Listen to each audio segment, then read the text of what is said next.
This is a contribution to the Critique of Political Economy by Karl Marx, edited with an introduction by Maurice Dobb. Let's start with the introduction. I'm sorry for any background noises.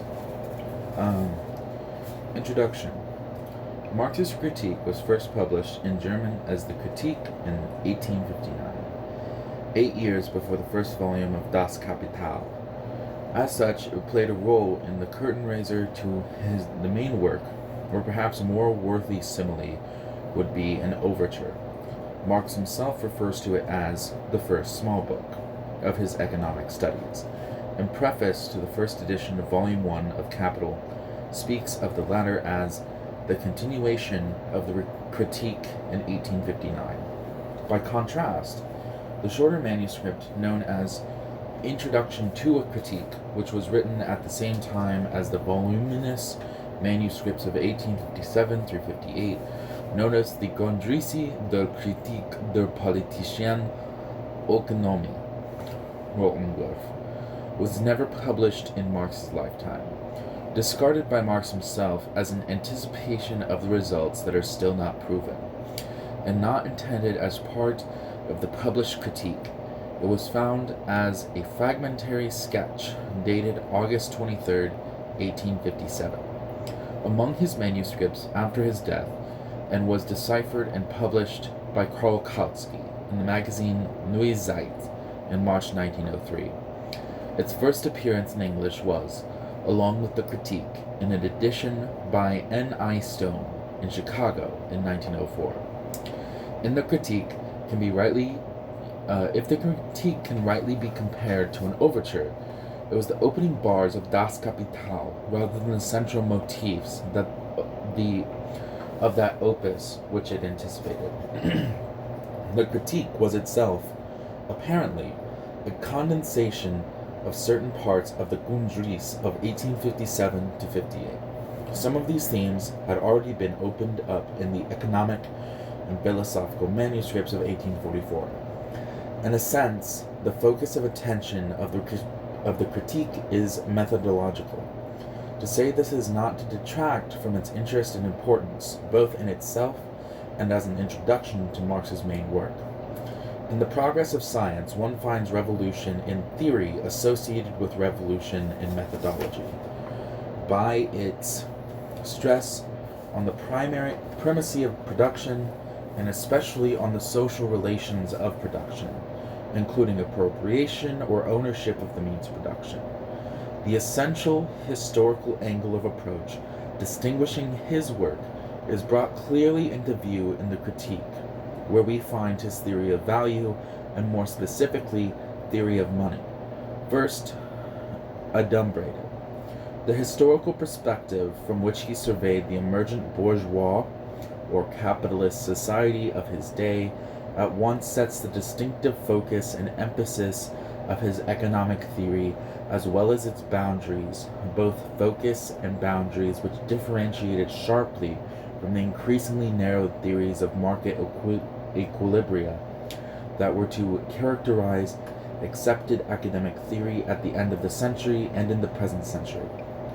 The progress and maturing of Marx's thought indeed lay in the direction of deepening it in a sense quite opposite to the development of bourgeois economics. With its increasing formalization of purely quantitative market relations and linkages, Marx started indeed from concepts such as supply and demand, competition, and the market. This is most in evidence in the manuscripts of 1844, the economic sections of which consist largely of notes and commentaries on the writings of Sir James Stewart, Adam Smith, and Ricardo, and the like. But it is apparent also in the present work, the critique of 15 years later. Capital, however, deals with the market level towards its close, toward the end of Volume 3. Footnote: Cf. Marx's letter to Engels of April 30th, 1868. At last we have arrived at forms of appearance which serve as the starting point in the vulgar conception. End footnote. In the course of criticizing and explaining these concepts, of revealing the essence behind the phenomenal appearance of market relations, as he frequently put it, he was led progressively into the examination of production and of production relations, divisions of labor in general terms initially, and then to the specific forms assumed by division of labor under capitalism, and of the social and class roots of a society dominated by exploitation and the pursuit of surplus value. If Marx's economic analysis was distinguished by its historical setting, his historical interpretation had deep philosophical roots originating in the Hegelian philosophical roots originating in the Hegelian philosophy, that the preoccupation of his early student years, first at the University of Bonn and then at the University of Berlin. It is sometimes said that, whereas for Hegel the dialectic as a principle and structural pattern of development started from abstract being as mind or spirit, for Marx the dialectic of development started from nature and from man as initially an integral part of nature, but while part of nature and subject to the determinism of its laws, man as a conscious being was at the same time capable of struggling with and against nature, of subordinating it and ultimately transforming it for its own purposes. This he did by consciously devised productive and creative activity. This human activity that differentiated man from nature and from other animate creatures was productive labor. Human history accordingly began with this dialectic of man's struggle with nature, and essentially consisted in the various forms and stages assumed by productive labor in its development and progress. A principal feature of this dialectic of man versus nature was, of course, the invention and use of productive instruments, tools, and mechanisms, which were simultaneously durable embodiments of labor and aids to productive labor, instruments which the laborer interposes between himself and the subject of his labor, and which serve as the conductor of his activity. It is these more than anything else that make of productive labor a collective or social process. He speaks of, quote, the appropriation of nature by the individual within and throughout a definite form of society, and on the production of these inanimate forces of production. The progressive increase in the productive powers of labor in the course of human history crucially depended. Quote, in production men not only act on nature, but also on one another. They produce only by cooperating in a certain way and mutually exchanging their activities. Hence, the division of labor, which starts as a division between various crafts and callings under capitalism, was to become the intricate division into separate productive operations in a mechanized collective process within a factory. With division of labor is connected exchange, the social metabolic process, and hence the growth of commodity production, i.e. production of objects for exchange on the market. The world of commodities implies the existence of a highly developed division of labor, and it is here that the recently much discussed notion of estrangement or alienation of labor first comes in. I think there can be little doubt that in his earliest writings, such as those of 1844, when Marx, following his first detailed study of the classical economist, was dealing with economic questions at the level of exchange, his emphasis is on commodity production as the condition and basis for this alienation, and that he interprets the latter as the alienation of the producer or laborer from the product of his activity, since this is produced not for his own use and appropriation, but for the exchange, and hence as a use value for others. Here, exchange, and hence money, as the social medium of exchange, intervenes between production and consumption. It takes the form of separation or objectivization of labor from its product in a society based on private property and exchange. This in turn implying alienation of man as a producer from other men, or from mankind in general. He speaks in the manuscripts of 1844 or of the fact that, quote, the object which labor produces, labor's product, confronts it as something alien, as a power independent of the producer, and that the alienation of the worker in his product means not only that his labor becomes an object, an external existence, but that it exists outside him, independently, as something alien to him, and that it becomes a power on its own confronting him.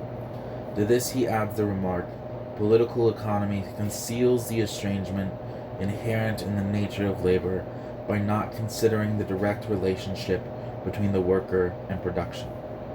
Even here, however, it is stressed that what private property in conjunction with commodity production yields is the specific type of alienation that is embodied in the relationship of labor to the capitalist. Quote, or whatever one chooses to call the master of labor. Thus, while private property is treated as the product, the result, the necessary consequence of alienated labor, the latter being inherent or potential in commodity production, at the same time it becomes the realization of this alienation and the relationship between alienation and private property becomes reciprocal.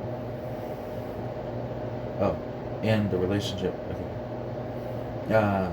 In other words, the treatment of alienation is double-sided, and it is a mere question of emphasis as to whether commodity production per se or appropriation of the product by the capitalist is regarded as the crux of the matter. Later emphasis is undoubtedly shifted to the latter, following Marx's more detailed analysis of exploitation and production of surplus value, with its accent on the distinction between labor and labor power, and on capitalism as being characteristically a form of commodity production in which labor power itself becomes a commodity. The shift of emphasis is fully apparent by the time of the critique. In Capital, it may be noted, Marx is quite explicit about the historical distinction between, quote, commodity or commodity-producing society and, quote, capital, the former being a wider category than the latter. Quote, the appearance of products as commodities, he writes, presupposes such a development of the social division of labor that the separation of use value from exchange value, a separation which first begins with barter, must already have been completed. But such a degree of development is common to many forms of society, which in other respects present the most varying historical features. On the other hand, it is, quote, otherwise with capital. The historical conditions of its existence are by no means given with the mere circulation of money and commodities. It can spring into life only when the owner of the means of production and subsistence meets in the market with the free laborer selling his labor power. And this one historical condition comprises a world's history. Capital, therefore, announces from its first appearance a new epoch in the process of social production. Footnote: Capital, Volume 1, Trans, Moore and Aveling, London, 1886, pages 148 to 49. End footnote. Despite the shift of emphasis, the critique starts from the question of commodities and commodity production, and of value and medium of exchange. A similar preoccupation to that of the early chapters of Volume 1 of Capital. Footnote: to quote again the preface to the latter, the substance of the early work is summarized in the first 3 chapters of this volume, the opening sentences of the 2 being indeed the same. End footnote. But interest is now centered on explaining exchange in terms of production and depicting relations of exchange, including monetary relations, as essentially relations between men as producers or between human laborers. Ricardo is incidentally praised in the Grundrisse of a year or 2 earlier, and by implication contrasted with Smith, as well as with the economist who came after him, as, quote, the economist par excellence of production. This indeed is Marx's distinctive emphasis, without which his approach in Capital and the role he cast for the theory of value be properly understood. Exchange relations or market appearances could only be understood, and the fetishes or mystifications to which these had been subject could only be removed if they were seen as the expression of these more fundamental relations at the basis of society, of labor as the social activity par excellence, and of the social division of labor. Thus, labor as basis of exchange value and price, quote, is characterized by the fact that even the social relations of men appear in the inverse form of a social relation of things, and a relation of commodities as exchange values is nothing but a mutual relation between persons in a productive activity. Exchange value of commodities is, in fact, nothing but a mutual relation of the labors of individuals. To which the comment is added that as soon as the modern economists who sneer at the illusions of the monetary system deal with more complex economic categories such as capital, they display the same illusions. I believe, incidentally, that it is in this context, indeed in this sense, that we have to take his references to labor as the, quote, substance of value, a phrase that has puzzled many modern readers unfamiliar with this context.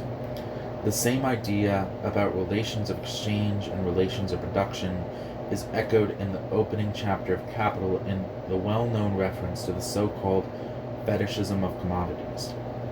The relation of the producers to the sum total of their own labor is presented to them as a social relation, existing not between themselves, but between the products of their labor. It is a definite social relation between men that assumes in their eyes the fantastic form of a relation between things.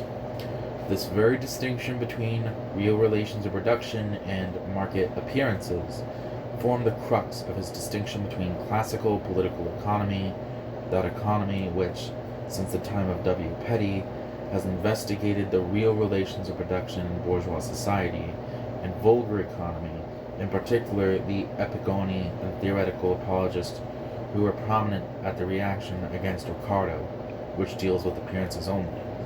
Even the best representatives of the former, because they did not analyze the full nature of the relationship between, quote, value and, quote, exchange value, failed to see the, quote, special historical character, end quote, and roots of contemporary society, and were apt to treat the bourgeois mode of production as one eternally fixed by nature.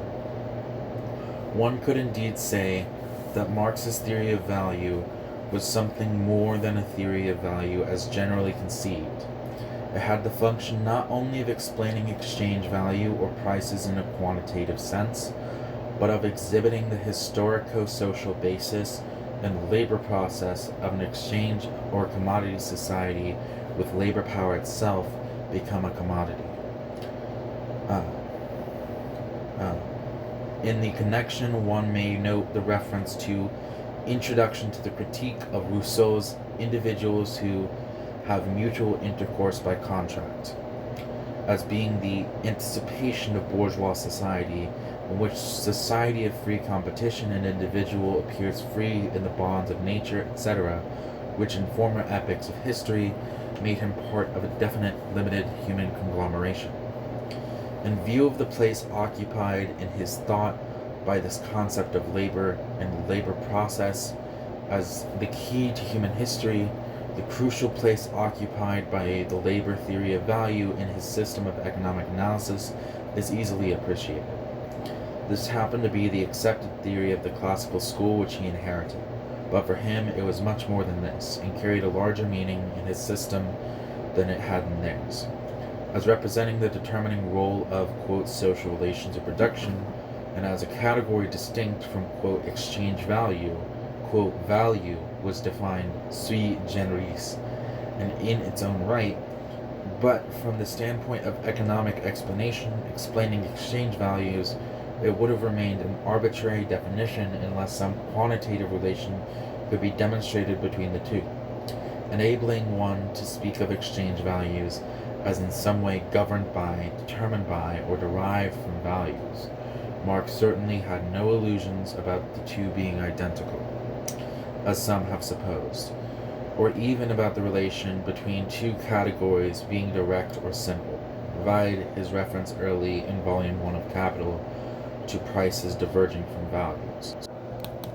In which case, we must first of all reduce the former to the latter.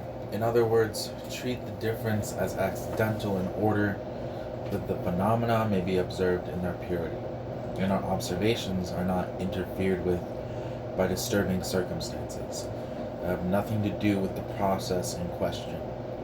Footnote, I bid page 144, end footnote. Parts 1 and 2 of Volume 3, as we know, were occupied with demonstrating how and why prices of production diverge from values, diverging in a systematic and demonstrable way. Although this demonstration, as he left it, was incomplete, we know now, as a result of the subsequent discussion and analysis of the so-called transformation problem, that when the essential relations are expressed as a system of simultaneous equations, these prices of production can be derived from values and from the essential conditions of production in the value situation, given, i.e., the rate of exploitation or of surplus value.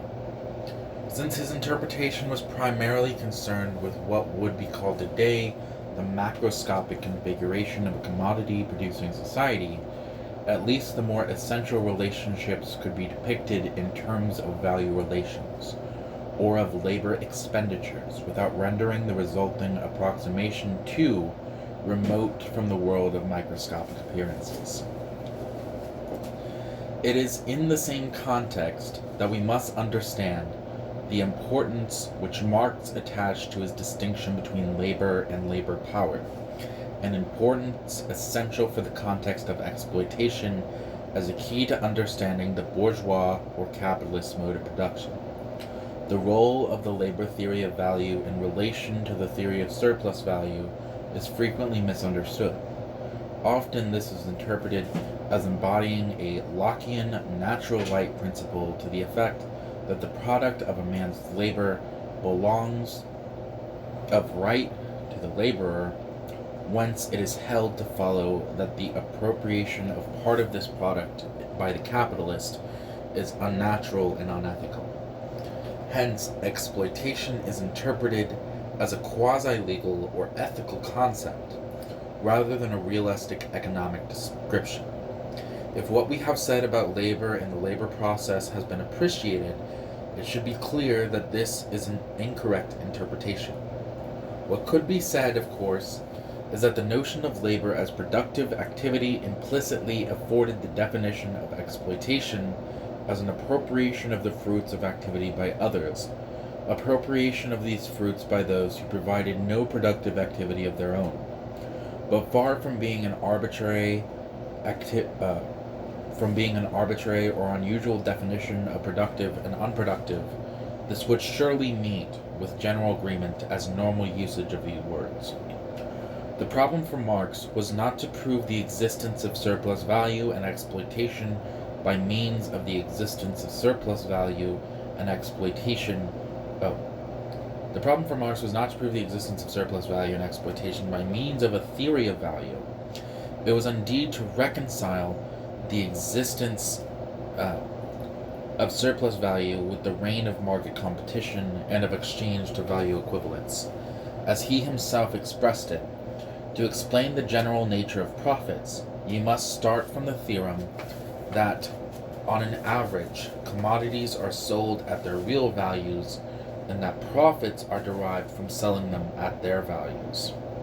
If you cannot explain profit upon this supposition, you cannot explain it at all. Footnote, Value, Price, and Profit, ed. Eleanor Marx Evelyn, London, 1898, pages 53 to 54, italics in the original. End footnote. This point can be the point of this can better be appreciated if it is remembered that the school of writers whom the name the Ricardian socialist has been given, such as Thomas Hodgkin, William Thomson, and John Bray, who can be said to have held a primitive theory of exploitation, explained profit on capital as the product of superior bargaining power, lack of competition, and unequal exchanges between capital and labor.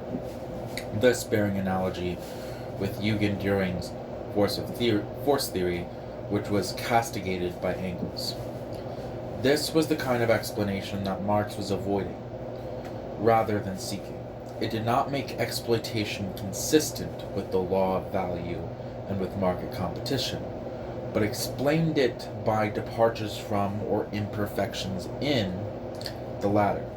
To it, there was an easy answer from the liberal economists and free traders, namely, join with us in demanding really free trade, and then there can be no unequal exchanges and exploitation. It is not always easy for the modern mind in this monopoly age of the second half of the 20th century to realize the appeal and the hold which the theory of competition had over men's minds at its inception, except for the fact that traces of this still linger in economist theories today, especially in those so-called neoclassical, and those of the neoclassical persuasion. Accordingly, it may seem strange that Marx should spend so much time in the critique expatiating upon and probing the nature of commodity exchange and of money as the universal equivalent, especially when contrasted with preceding economic forms, e.g. with feudalism. The notion of the beneficent automaticity of competition was very persuasive. In Grundrisse, Marx made the comment that, in simple forms of the money relation, all the eminent contradictions of bourgeois society appear extinguished, which is the reason why bourgeois democrats take refuge within them, so long as commodity or labor is seen only as an exchange value, and the relations between them only as exchange relations. The subjects between whom this process takes place are merely partners in exchange. There is no formal difference between them. This comment has indeed quite a modern ring. There's no formal difference between them. After between them, footnote, Sit, Martin, Nicholas, New Left Review, number 48, page 50. This comment, end footnote. This comment has indeed quite a modern ring, since it is above all true of modern theories of income distribution in terms of abstract factors of production. Economic relationships appear as those of equality. Contracts are those entered into of the free will of the parties concerned. An exchange is necessarily exchange of equivalents, in which exploitation can have no meaning almost by definition. Quote, a very Eden of the innate rights of man, where, quote, alone rule freedom, equality, property, and benefit. Footnote, Capital, Volume 1, Trans, Moore and Aveling, London, 1886, page 155. End citation. End footnote. The importance which Marx attached to the distinction between labor and labor power lay precisely in its enabling him to show how there could be inequality and on-equivalence in equivalent exchange, or exploitation and appropriation of what was created by the producers consistently with the theory of value, i.e., demonstrating how profits are derived by selling them at their values. Labor power converted into a commodity by the historical process whereby a proletariat was created and from thenceforth freely bought and sold on the market, acquired a value like other commodities in terms of the amount of labor that its production or reproduction costs. In Capital, Marx defines labor power as, quote, energy transferred to a human organism by means of nourishing matter, end quote, as, quote, a capacity or power of the living individual, and as the aggregate of those mental and physical capabilities existing in a human being. Creation of value is also spoken of as transformation of labor power into labor, something that becomes a reality only by its exercise, and thereby a definite quality of human muscle, nerve, brain, etc., is wasted, and these require to be restored. Footnote, Ibid, page 149, 198. End footnote. It follows that the value of labor power is determined by the amount of labor normally required to produce the substance of the laborer. The capitalist, having purchased labor power on the market, makes use of it in the labor process with which he commands to turn out a product. For which very reason, Marx says in the Grundrisse, the exchange between labor and capital is already formally different from ordinary exchange. They are two different processes. In conditions of modern industry, the value of that product exceeds the value of the labor power in question. This it is which makes labor power unique among commodities, its capacity for yielding a surplus value when put to use. Inverting the statement, one can say that only part of the labor of a day or of a week or a year is needed to replace the labor power used up in that working period. On a global scale, this can be expressed by saying that the crucial exploitation ratio, or rate of surplus value, depends on the proportion of the total labor force that is needed to produce subsistence for that labor force. On this crucial proportion, or the exploitation ratio, expressed as the ratio of the reciprocal of this production of this proportion to this proportion itself. The whole configuration of income distribution crucially depended, as well as the structure of the relative prices, i.e., the prices of production, depending as these do on the postulating of general and uniform rate of profit. In the mature development of Marx's thought, it is evidently not just commodities and money, but capital and labor power as a commodity that is the crux of human estrangement, just as it is of class struggle, through the vehicle of which solution and emancipation will eventually come. More than half of the critique deals with money. Money as a measure of value or unit of account and as a medium of exchange. Much of this dealing in some detail with the theories of 18th and early 19th century economists, which were still of moment to his contemporaries and had influence over men's minds. Adam Smith had but recently attacked over the myths of what he called the mercantile school surrounding gold and silver as of objects of national policy towards foreign trade. The decade when Marx was writing witnessed the results of the Californian and Australian gold discoveries, which seemed, in the words of the preface, to be introducing, quote, a new stage of development for bourgeois society. To the reader of today, such theories will have less interest, but both they and Marx's treatment of them retain enduring interest for the critical history of economic thought. It is in the course of examining the two distinct cycles of which the process of circulation consists that we have his answer to what has come to be called Say's law, a concept by means of which the possibility of general overproduction was denied, and one that has come to the forefront of economic discussion and controversy over the past 3 decades once more. In this connection, we meet his emphasis on the use of money for hoarding or as a store of value, and the potentially disruptive influence of this upon the circulation of commodities, and hence upon production, a notion which again has quite a modern ring.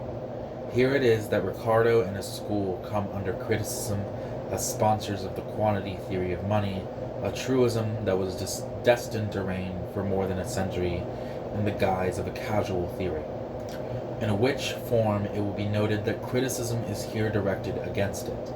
In light of revived criticism, indeed in anticipation of it, Marx's statement can be underlined to the effect that Ricardo's theory of money was exceedingly convenient, because it lends in tautology the semblance of a statement of casual connection.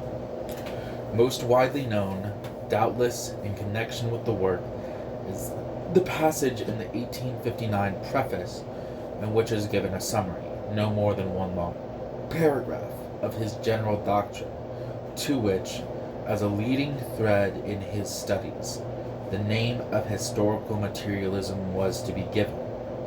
This is the passage which by many must be known almost by heart, beginning, in the social production of their existence, men inevitably enter into definite relations which are independent of their will.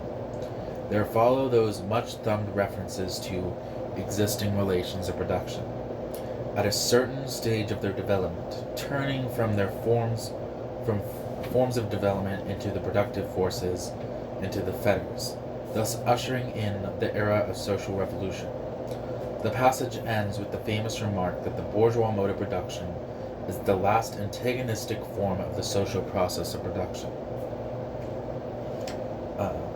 And since the productive forces already create the material conditions for a solution of this antagonism, the prehistory of human society closes with this social formation.